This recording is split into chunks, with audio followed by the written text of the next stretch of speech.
तर मंडळी, कधी कधी आपल्याला वाटते की देव निष्ठुर आहे, स्वामी माझ्याकडे बघत नाहीत. पण तसं नसतं. आई जशी बाळाला चालवायला शिकवते ना, थोडा वेळ त्याचा हात सोडते, जेणेकरून बाळाने स्वतः पायावर उभे राहावं.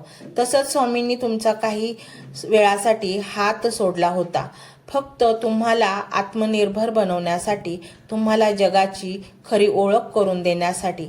आज तुम्हाला कळतंय की कोण आपलं आहे आणि कोण परक. हा धडा शिकवण्यासाठीच ती वेळ आली होती. पण तुम्ही पडला नाहीत, तुम्ही डगमगला नाहीत, तुम्ही श्रद्धा सोडली नाही. आणि म्हणूनच स्वामी या मंत्र रूपाने तुमच्या समोर आले आहेत, तुम्हाला कडेवर घेण्यासाठी. हा व्हिडिओ पाहताना तुमच्या मनात जे विचार येत आहेत ते स्वामीच तुम्हाला देत आहेत. तुमचे अंतर्मन सांगतंय ना, हो माझ्यासाठीच आहे. या आवाजावर विश्वास ठेवा. तुमची बुद्धी खोटं बोलू शकते, जग खोटं बोलू शकतं, परंतु तुमचा आत्मा कधीच खोटं बोलू शकत नाही.